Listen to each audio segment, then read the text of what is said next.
كل أيام يمشي يهز الشريول يعبي الخضرة من المارشي سنترال ويمشي معناها يمشي يقص على الكيس الرئيسي معناها راهو ماهوش راهو تاجر متجول. Mohammed had applied to the town hall for a license to allow him to set up a permanent store. When this went unanswered, he applied directly to the presidential office. There was again no reply. Instead, the regime took the little he had. On Friday, the 17th of December, Mohammed was stopped by a municipal officer and her 3 colleagues. She confiscated his fruit and the scales he borrowed from a friend. According to his sister, she insulted his dead father and ridiculed his lowly job and appearance before delivering a blow which was to echo around the world.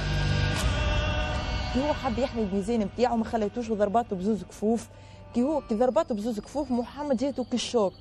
محمد جاته شوك قويه صدمه قويه برشا لوين عينيه دمعت وزراق ضرباته بكفوف معناها مرأة امام الخاص والعام في كياس رئيسي. People in Sidi Bouzid were used to the demands of the police and local authorities, the traditional rashwa or bribe without which nothing and no one can operate.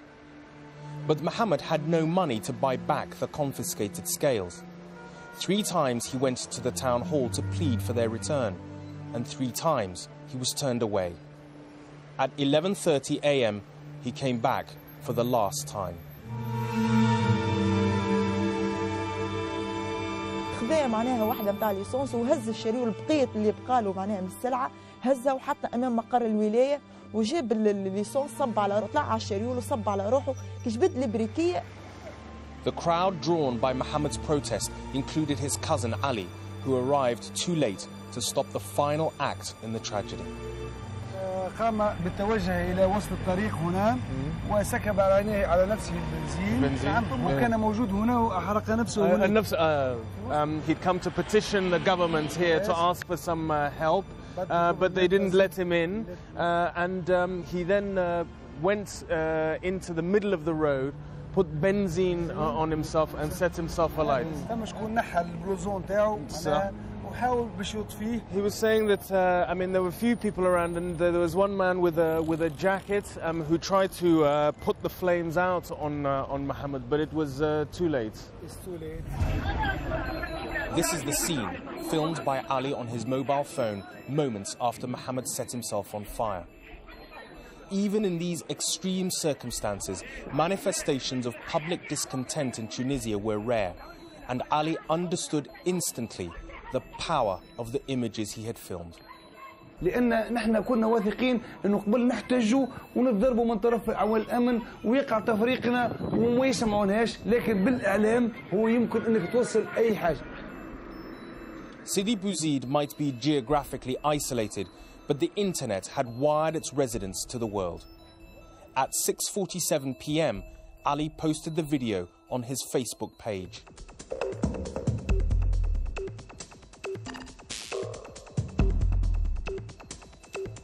ندركوا تماما نحن اللي يلزم الإعلام يلزم نكسبوا الحرب الإعلامية لأنه احتجاجنا إذا كان ما يخرج من تونس راه ما يسمع به حد. مثلا أنا دخلت شخصيا في قناة الجزيرة رد معناها في الحكومة قالوا راهم هذوما مجموعة من المارقين. As night fell, Mohammed Bouazizi's story and the images of the rioting that had followed passed into the data flow of social networking sites, and from there onto international satellite channels. On the 17th of December, however, there was no reason to think this would be anything more than just another largely anonymous chapter in Tunisia's recent history. After 23 years in power, President Ben Ali had become a master of state repression, adept at controlling the message and crushing dissent. This might not have been the dream of the generation who had won independence from France in 1956, but it was their legacy. In more than half a century since the French departed, only 2 men have ruled Tunisia, and neither contested an open election for the job. The country's first president, Habib Bourguiba, a flamboyant provincial lawyer who had fought the French for decades for the right of Tunisians to choose their own leader, had, once he was that leader, become less tied to the concept of democracy. Il y a deux Bourguiba.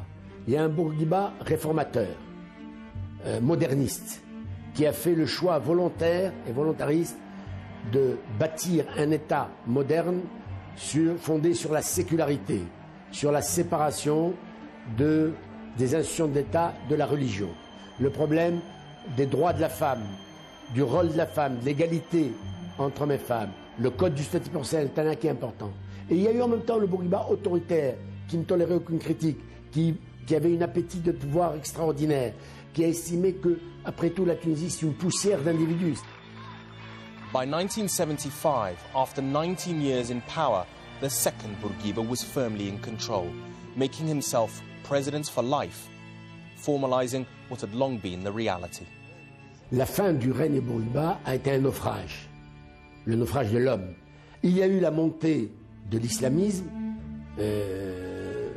avec le phénomène de l'Algérie, qui était inquiétant, un islamisme dans la violence, et Bourguiba, se fondant sur ses convictions sécularistes, laïques, etc., a refusé d'accepter toute négociation avec quelque islamiste que ce soit, en faisant l'amalgame, tout islamiste est un terroriste.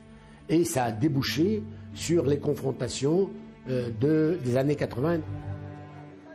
In 1984, Tunisia erupted into violence. Bread riots started in the southern town of Gasrine and spread across the country, leaving 50 dead. Bourguiba recognized he needed men he could trust around him, strong men. A then little-known former head of military security, Zine al-Abidine Ben Ali, was made director and then minister of national security. Why? Bourguiba was old, almost senile. We needed at that time someone in the Ministry of Interior very strong. I mean, there is a problem of order. Bourguiba, he needs someone in this position so he can stay a little bit longer. 2 years later, Ben Ali was made interior minister. Even for those who knew him, his rapid promotion came as a surprise. Ben Ali is his classmate. He's from the same regiment than me. Ben Ali did not talk much. He would spend an evening with you here, I mean, everybody. He would not say more than 3 words. He would smile, nice, but he wouldn't talk. He was always listening because of his job, maybe. Bourguiba was not alone in underestimating the quiet man. In October 1987, he made Ben Ali prime minister. A month later, the quiet man spoke. He gathered 11 doctors and asked them to sign the papers telling that Bourguiba is no longer in good health to run the country. And by constitution, at that time the prime minister would become the president, he became president.